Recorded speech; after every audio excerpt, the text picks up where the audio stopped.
예수 그리스도의 이름으로 기도드립니다. 아멘. 우리 옆에 분과 이렇게 인사했으면 좋겠습니다. 주님만 의지합시다. 20세기 최고의 종교학자이면서 신학학자로서 명성을 날리신 분이 계십니다.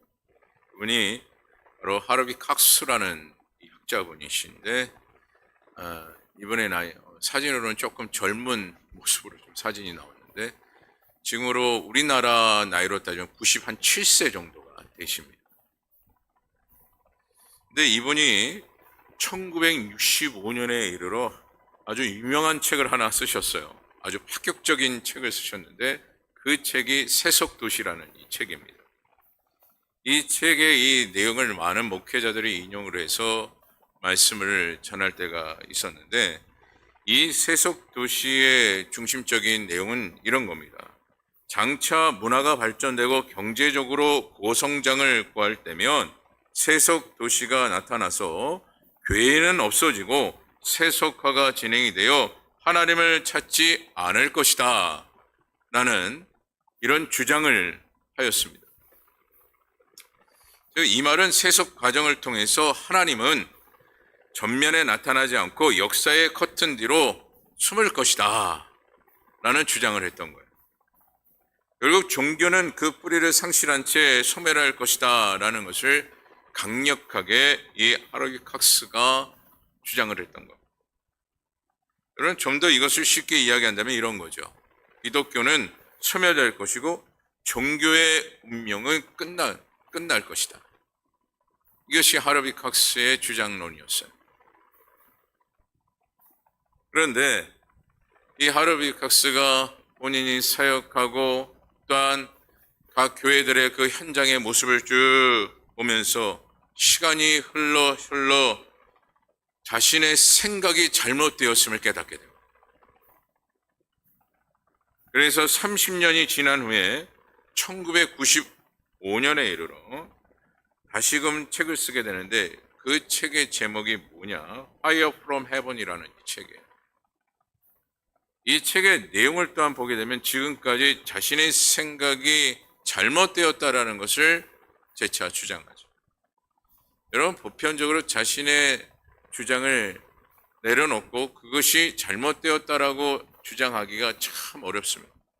하지만 이 하르비 칵스는 지금까지 30년에 이르는 그 시간 속에서 하나님의 역사하심, 성령의 일하심을 경험받았기 때문에 자신의 생각과 또한 자신이 가지고 있었던 그 판단이 잘못되었음을 재차 다시 책을 통해서 주장하게 되죠.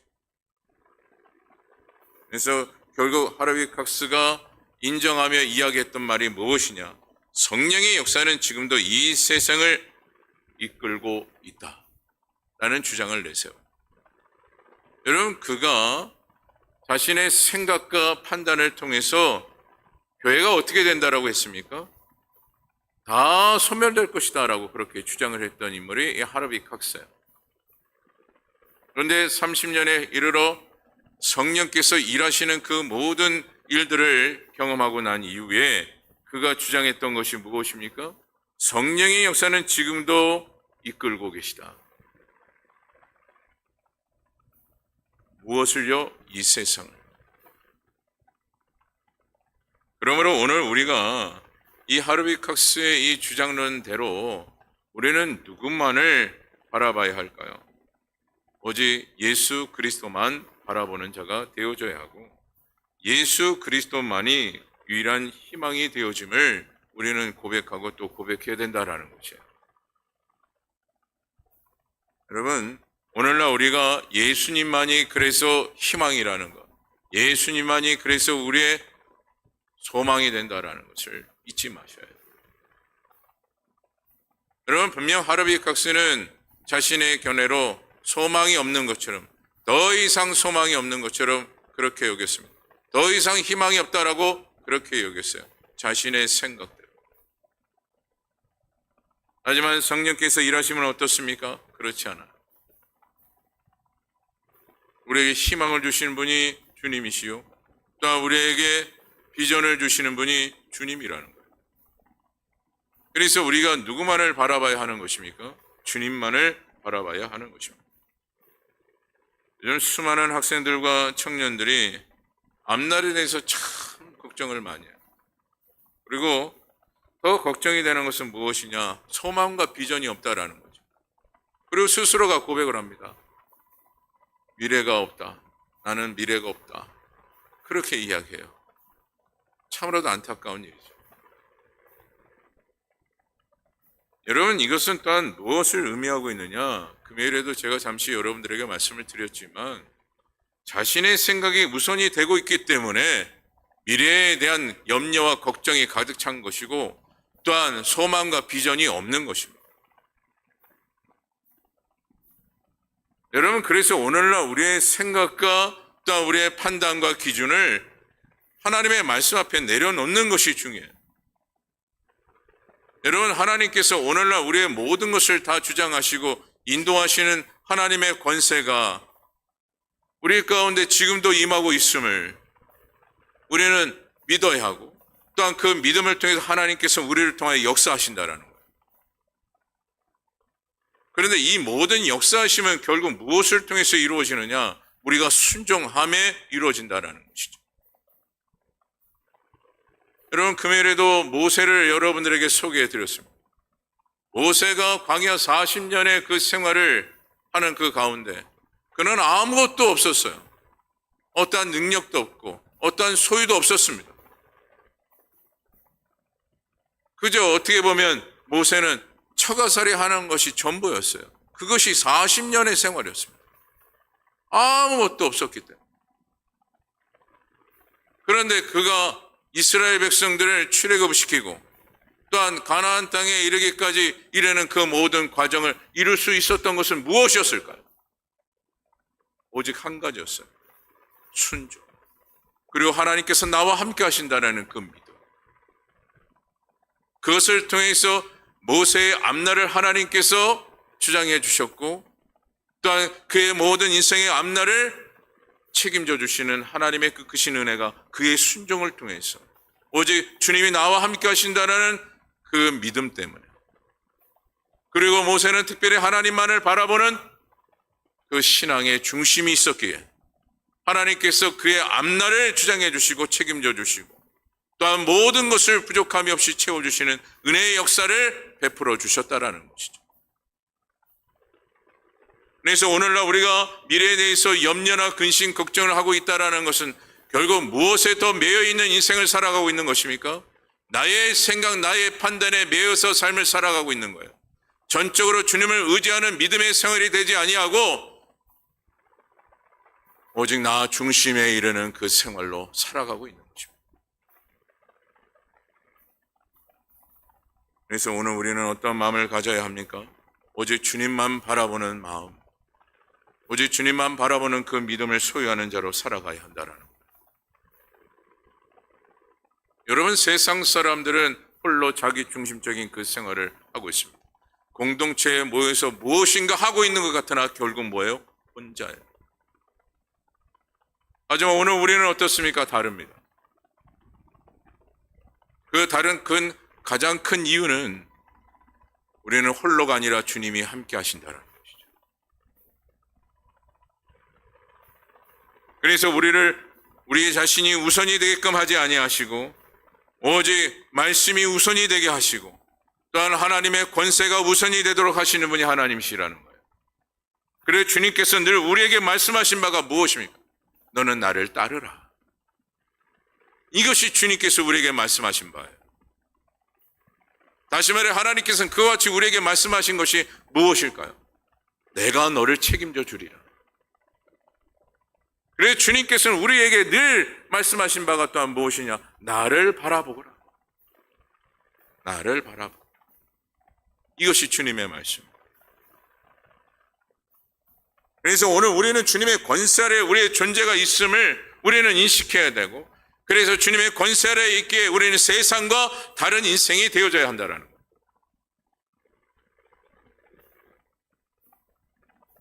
그러게 오늘 우리의 생각대로 또 우리의 판단대로 우리는 살아가는 것이 아니요 우리는 계속해서 누구에게 물어야 합니까? 나와 함께 하신 주님의 생각이 무엇인지를 묻고 또 묻는 자가 되어줘야 돼요. 다시 말해 우리는 늘 주님 앞에 기도하며 주님께서 나를 통해서 원하시는 바, 내가 가야 할 바가 무엇인지를 묻고 또 묻는 자가 되어줘야 한다는 거예요. 그리고 주님의 목적하신 바가 무엇인지에 대한 그 부분을 우리가 깨달았다면 우리는 무엇하는 자가 되어줘야 할까요? 순종하는 자가 되어줘야 하는 것입니다. 그리고 이와 같이 우리가 순종하여 주님과 함께 동행하는 그 삶을 통해서 무엇이 보장이 되어지느냐? 미래가 보장이 되어지는 거예요. 우리의 앞날을 보장받게 되어진다는 거예요. 여러분, 여러분의 앞날이 무엇을 통해서 보장받는다라고 보십니까? 돈이요? 또한 여러분의 건강이라고 생각하십니까? 또한 여러분 가지고 있는 권력? 또한 여러분의 또한 주변의 지인들을 통해서 여러분의 생활의 앞날이 보장된다라고 여러분 확신하십니까? 천만의 말씀입니다. 어떤 그 누구든 우리의 앞날을 보장해 줄 수 있는 사람은 아무도 없고 그 무엇도 나의 모든 미래를 보장해 줄 수 있는 것이 아무것도 없어요. 그리고 마지막 그 길은 홀로 걸어가는 그 길밖에 없다라는 것이죠. 하지만 오늘 우리는 다르다라니까. 주님이 나와 함께 하시게 모든 미래와 앞날을 하나님께서 보장해 주시고 또한 마지막 그 목적지 이르는 그 시간까지 주님께서 함께 하실 뿐만 아니라 영원한 천국에서 우리와 함께 하시는 주님이심을 주님께서 우리에게 약속해 주셨다라는 것입니다. 그래서 오늘 우리는 누구만 바라봐야 한다라는 것입니까? 주님만 바라봐야 한다라는 거예요. 그런데 우리가 이와 같이 주님만 바라보며 순종의 믿음을 살아갈 때 하나님께서는 오늘 말씀을 통해서 우리에게 주시는 바가 무엇이냐?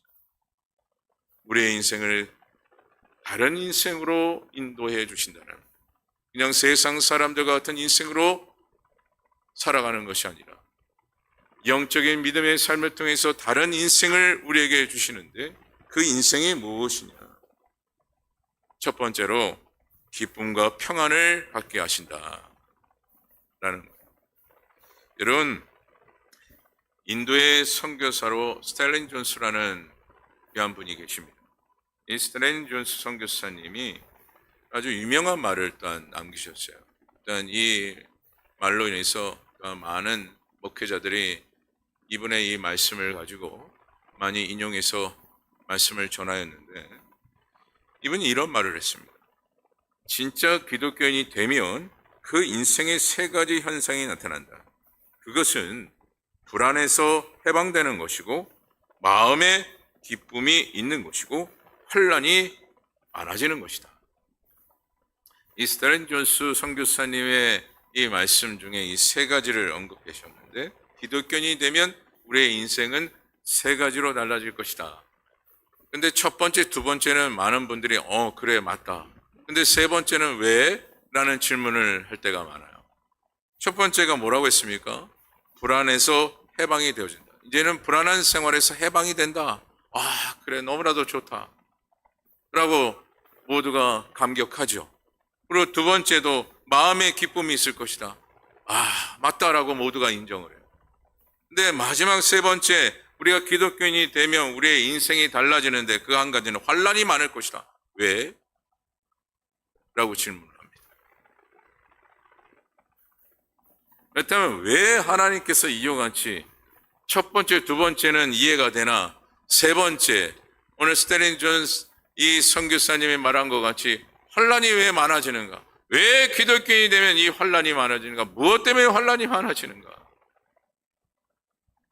여러분, 천국에 이르기까지는 믿음이 반드시 필요합니다. 근데 이 믿음이 그냥 믿음으로 되어진다라는 것이 아니에요. 그냥 그저 우리가 관계 속, 난 너 믿어? 라고 해서 천국에 가는 게 아니에요. 여러분, 오늘 주님께서 우리에게 말씀하시고 강조하는 그 믿음이 어떤 믿음입니까? 내가 예수를 믿는다면 내 모든 것을 주님 앞에 맡기겠다라는 거예요. 아니, 나의 모든 것이 누구의 것임을 고백하는 것이 믿음이에요? 주님을 믿는다는 믿음의 고백이에요.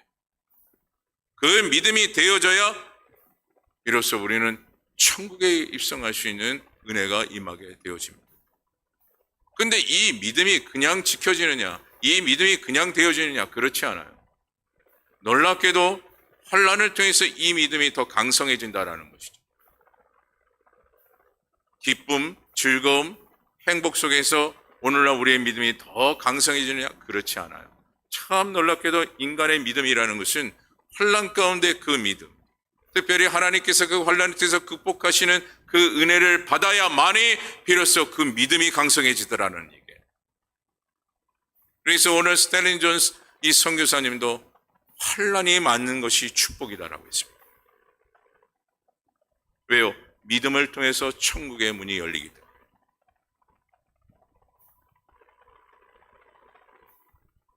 철저한 불교 신자였던 한 분이 계셨는데 그분이 예수님을 믿게 되었습니다. 다시 말해 불교에서 기독교로 개종을 했던 거죠. 그러면서 이분이 이런 고백을 했어요. 나는 행함으로 의롭게 되는 종교에서 믿음으로 의롭게 되는 종교로 개종을 했습니다. 그 전에 불교에서는 행함을 통해서 이루어지는 그 종교 생활을 했지만 내가 개종을 했더니 기독교에 믿음을 가졌더니 믿음으로 의롭게 되는 종교로 내가 종교 생활을 하고 있다. 그렇게 고백을 한 거예요. 그러면서 이분이 이런 고백과 함께 오직 예수님밖에 없다라고 고백하며 그렇게 신앙생활을 열심히 시작을 하시기 시작했습니다. 근데 그렇게 믿음 생활한 지 한 7개월째 됐을 때 자신이 운영하는 흑염소 집에서 그만 오른손 손목이 완전히 절단되는 사고를 당하게 되죠. 그래 접합하면 되지 않겠는가? 이 접합도 되지 못한 거예요. 완전히 으스러져서. 그때 그 교회 목사님과 더불어 수많은 성도님들이 이제 기독교로 개종했는데 그분의 마음 가운데는 하나님을 원망할 거야 라는 그런 걱정, 그 걱정을 안고 이분이 입원하는 그 병원을 찾아가게 됩니다. 근데 놀랍게도 그 같은 그 사고를 당하신 그 개종하신 그 성도님이 목사님을 보자마자 이렇게 말을 하는 거예요. 하나님께서 세상 친구들을 멀리하도록 이런 일을 겪게 하신 것 같습니다. 두 손으로 죄를 짓고 지옥에 가는 것보다는 한 손으로 천국 가는 것이 더 좋지 않겠습니까, 목사님? 하면서 미소를 지었다. 오늘 우리도 똑같은 예수님을 믿고 있습니다. 그런데 만약 작은 일에도 우리가 불안해하고 걱정하고 불평하고 있다면 오늘의 우리의 믿음은 어떤 믿음일까요? 환난이 있었을 때 불평하는 사람과 감사할 수 있는 사람의 그 차이가 여러분 무엇인지 아십니까? 예수의 사람으로 사는 사람과 오직 예수님과 하나 된 사람으로 사는 사람의 차이예요. 그게 그거인 것 같으나 아니요, 엄청난 차이입니다. 그래서 오늘 저와 여러분들은 예수의 사람이 아니라 오직 예수님과 하나 된 자로서 오직 예수님밖에 없음을 고백하며 예수님만이 나의 인생의 해답임을 늘 마음에 품고 살아가는 죄의 종된 저와 여러분 되어지기를 간절히 바랍니다. 둘째로 우리가 예수님과 함께 살아가는 그 인생을 통해서 우리가 달라질 수 있는 것은 바로 지혜로운 사람이 된다라는 거예요. 그 둘째가 바로 지혜로운 사람이 된다. 여러분, 지혜가 무엇인지 아십니까? 이 지혜라는 것은 바른 선택을 할 수 있는 그 능력을 이야기해요. 그것이 바로 지혜예요. 그래서 오늘 우리가 무엇을 선택하고 누구를 선택하느냐에 따라서 무엇이라고 얘기합니까? 인생이 달라진다라고 그렇게 얘기하잖아요. 그러니까 결국 지혜가 있어야 오늘날 우리의 인생이 달라진다라는 것을 이야기할 수가 있는 겁니다. 그런데 중요한 것은 이 지혜를 누가 주신다라는 것이죠? 하나님이 주신다는 거예요. 그 말씀이 바로 고린도전서 1장 24절이에요. 우리 고린도전서 1장 24절 말씀 다 같이 함께 읽어보도록 하겠습니다. 고린도전서 1장 24절 다 같이 읽어봅니다. 시작. 오직 부르심을 받은 자들에게는 유대인이나 헬라인이나 그리스도는 하나님의 능력이요 하나님의 지혜니라. 아멘. 이처럼 우리가 지혜를 얻을 수 있는 것은 누구를 통해서 지혜를 얻는다라는 것입니다. 하나님으로부터 우리는 지혜를 얻을 수 있다라는 것. 여러분, 지식은 학습을 통해서 얻습니다. 경험 또한 오래 살면 살아갈수록 경험을 얻게 되지만 지혜는 그렇지 않습니다. 예수님을 통해서만 얻을 수 있어요. 하나님으로부터 우리는 그 지혜를 얻을 수 있게 된다는 거죠. 다시 말해 옳은 판단, 옳은 선택을 할 수 있는 것, 그것은 결국 누구를 통해서 가능하다라는 얘기예요? 오직 주님으로부터 가능하다라는 얘기예요. 무슨 얘기냐? 그러면 세상 사람들은 지혜가 없다는 말이냐? 예, 지혜가 있습니다. 하지만 지혜는 무엇이라고 했습니까? 옳은 선택을 하는 것이라고 했어요. 하지만 세상 사람들은 자신의 생각과 기준과 판단이 늘 옳다라고 생각하기 때문에 옳은 판단이 될까요? 절대 옳은 판단이 될 수가 없습니다. 옳은 판단이 될 수 있는 것은 하나님께 주시는 그 지혜로만이 비로소 옳은 판단이 되어진다라는 것이죠. 그리고 그 옳은 판단을 통해서 오늘날 우리의 인생의 그 세월이 어떻게 됩니까? 허비된 인생이 아니요, 허비된 세월이 아니라 가장 값진 인생, 값진 세월이 되어진다라는 것입니다. 그래서 오늘 이 시간을 통해서 여러분들에게 또한 간절히 바라옵기는 예수님을 통해서, 즉 말씀을 통해서 늘 영적 지혜를 얻어 옳은 판단을 해나갈 수 있는 저와 여러분 되어지기를 다시 한번 간절히 바랍니다. 셋째로, 예수님과 함께함으로 우리의 인생이 달라지는 것은 무엇이냐? 승리자의 삶이 된다라는 거예요. 여러분, 성경은 약속하기를 오직 예수님만 바라보는 자는 반드시 승리함을 약속해주고 계십니다. 그러므로 오늘 우리가 삶을 통해서 패배하고 있다? 그것은 결국 누구를 온전히 바라보지 못하는 결과죠. 예수님을 온전히 바라보지 못하는 결과예요. 나를 계속해서 바라보고 있는 심령이 되어지고 있기 때문에 그렇습니다. 여러분, 새벽에도 제가 말씀을 종종 드리지만 오늘날 우리가 예수 그리스도를 바라보지 못하는 것, 그것은 결국 우리 안에 우상을 만들고 있기 때문에 그래요. 여러분, 이스라엘 백성들, 그들은 하나님 앞에 제사 드렸습니다. 제사를 또한 드리되 화려하게 또한 제사도 드린 적이 있어요. 그렇게 그들은 할 것 다 했습니다. 하지만 그들의 그 생활권 가운데는 무엇을 심고 생활을 했느냐? 우상을 심고 생활했다라는 거예요.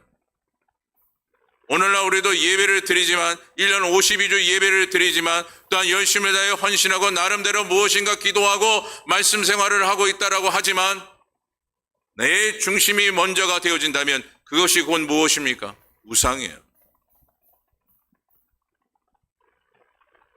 그리고 하나님께서는 우상을 섬기는 주의 종들의 마지막의 결론은 무엇임을 우리에게 말씀하고 있습니다. 심판과 더불어 멸망임을 보여주셨어요. 그러기에 오늘 우리는요, 우리 자신이 우선이 돼서는 안 됩니다. 오직 우리의 생활권의 우선은 무엇이 되어져야 할까요? 말씀과 더불어 예수 그리스도가 되어져야 합니다. 그랬을 때 비로소 우리는 패배자가 아니요 승리자가 되어진다라는 거예요. 하지만 내 안에 내가 우선이 되는 그 순간부터 오늘 우리는 어떤 인생으로 살아가느냐? 패배자의 인생으로 살아가는 거예요. 하지만 우리가 예수 그리스도를 바라보는 믿음의 심령으로 주님만 바라보는 우리의 믿음이 되어진다면 우리는 어떤 인생을 살아가는 것입니까? 승리자의 삶을 살아가는 것입니다. 그리고 그와 같은 승리자의 삶이 되어지면 되어질수록 우리의 앞날은 어떻게 되느냐? 보장받는 거예요. 그래서 앞날에 어려움, 염려, 걱정, 근심 갖지 않는 것입니다. 왜요? 주님께서 우리를 통해 승리하시기 때문에. 그래서 오늘 저와 여러분들은 오직 주님만 바라보는 믿음의 종들이 다 되어지기를 간절히 바랍니다.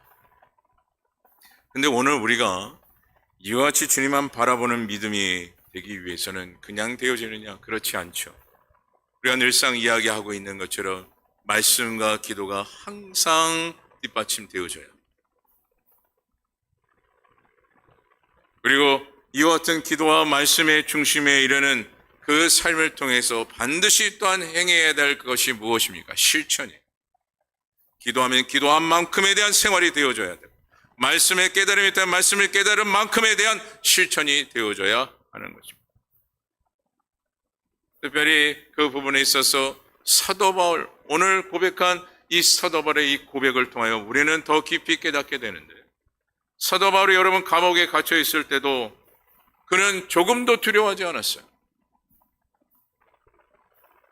그리고 뿐만 아니라 그 속에서 그는 어떤 생활을 했습니까? 항상 기뻐하는 생활이 되었어요. 여러분, 이것이 말이 됩니까? 어찌 감옥 생활을 했는데 두려움이 없이 또한 기뻐할 수 있겠어요? 근데 그가 오늘 사도 바울이 이와 같이 두려움 없이 또한 뿐만 아니라 항상 기뻐할 수 있는 그 같은 생활이 될 수 있었던 것은 무엇이냐? 말씀과 기도가 있었고 또한 그 말씀대로 실천하는 순종의 삶이 되어졌기 때문에 감옥에 갇혀 있음에도 불구하고 두려워하지 않았던 것이고 오히려 항상 기뻐할 수 있었던 것입니다. 그래서 오늘 본문 8절에도 뭐라고 고백을 하고 있는 것입니까? 우리 본문 8절 우리 다 같이 한 목소리로 함께 읽어보도록 하겠습니다. 우리 본문 8절 말씀 다 같이 함께 읽어봅니다. 시작. 우리가 살아도 주를 위하여 살고 죽어도 주를 위하여 죽나니 그러므로 사나 죽으나 우리가 주의 것이로다. 아멘. 이것이 사도 바울의 믿음의 고백이에요. 근데 이 믿음의 고백이 어떤 고백인지 아십니까? 승리자의 고백이라는 거예요. 그래서 오늘 이 시간에 있는 우리 모든 성도님들은 오직 주님만 바라보는 그 믿음 가운데 승리자의 삶을 살아가는 주의 종들이 또한 다 되어지기를 다시 한번 간절히 바랍니다. 본인이 되신 바로 김준건 목사님, 아시는 분은 잘 아시리라 봐요. 이분이 청소년들과 더불어 청년들 수련회 강사로 설교를 하셨는데 이렇게 설교를 하신 겁니다. 제가 여러분에게 어떤 질문을 하든지 여러분들은 오직 예수라고 대답을 하십시오. 내가 어떤 질문을 하든 그 질문에 여러분들은 모두가 합창하여 오직 예수라고 합창하십시오. 라고 그렇게 선포를 하셨어요. 그러면서 한 1000여 명이 모여있는 그 청소년들과 더불어 청년들에게 질문을 하기 시작합니다. 우리의 구원은 누구입니까? 라고 그렇게 질문했더니 그 모든 회중들, 그 청소년들과 청년들이 오직 예수라고 외쳤어요. 그리고 재차 계속해서 질문을 합니다. 인류의 소망은 누구입니까? 오직 예수. 우리의 힘은 누구입니까? 오직 예수. 우리의 지혜는 누구입니까? 오직 예수. 우리의 능력은 누구입니까? 오직 예수. 우리의 보배는 누구입니까? 오직 예수. 생명의 주인은 누구입니까? 오직 예수라고 외쳤어요. 그래서 또 이런 질문도 하셨습니다. 나는 누구의 것입니까? 오직 예수. 나는 누구를 위해 삽니까? 오직 예수. 그리고 짧게 이런 질문도 하셨어요. 잠을 자도 오직 예수. 밥을 먹어도 오직 예수. 공부를 해도 오직 예수. 집에 있을 때도 오직 예수. 학교에서도 오직 예수. 매일매일 오직 예수. 어디에 있어도 오직 예수. 무엇을 해도 오직 예수. 세상 끝까지 오직 예수. 영원토록 오직 예수. 이것이 김준건 목사님의 설교의 핵심이었어요. 여러분, 김준건 목사님의 이와 같은 설교의 질문은 단순한 질문 같으나 그렇지 않았습니다. 이 질문 속에서는 이런 의미를 담고 있는 거예요. 당신은 정말 예수님을 가장 귀한 분으로 믿고 있습니까? 당신은 정말 예수님을 생명의 주인으로 섬기고 있습니까? 당신은 정말 예수님을 위해 모든 것을 다 포기할 수 있습니까? 당신은 정말 예수님을 유일한 소망으로 삼고 있습니까? 당신은 정말 예수 없이는 살 수가 없습니까? 당신은 정말 오직 예수입니까?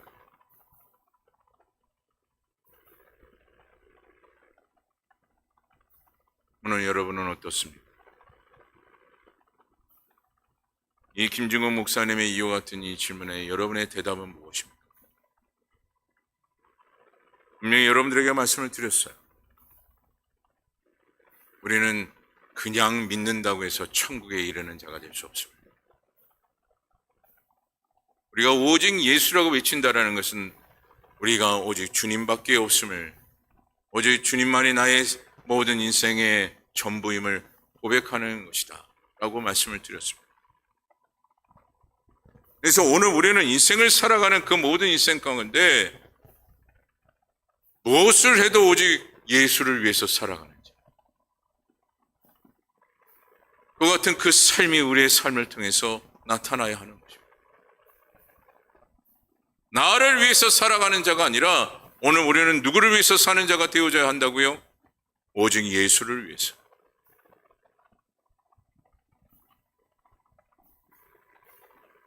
말씀을 마칩니다.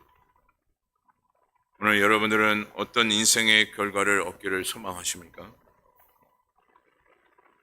오늘 분명히 우리는 예수 그리스도, 그분과 함께하는 인생이 되어졌을 때 달라지는 인생은 기쁨과 평안을 얻는 인생이요, 지혜를 얻는 인생이라, 또한 뿐만 아니라 승리의 축복을 얻는 인생이 되어짐을 말씀을 드렸습니다.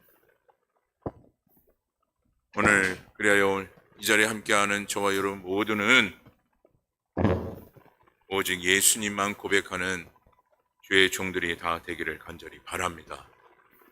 특별히 간절히 또한 바라옵기는 우리 부평상관교회 모든 성도님들은 오늘 본문을 통해 사도 바울이 고백한 것처럼 사나 죽으나 나는 주의 것입니다라고 고백하는 심령이 되시고, 더불어 오직 예수님만이 나의 인생의 해답임을 고백하며 살아가는 주의 종된 저와 여러분 되어지기를 간절히 주님의 이름으로 축원합니다. 우리 이 시간 말씀을 생각하며 함께 찬양하고 기도하는 시간을 갖도록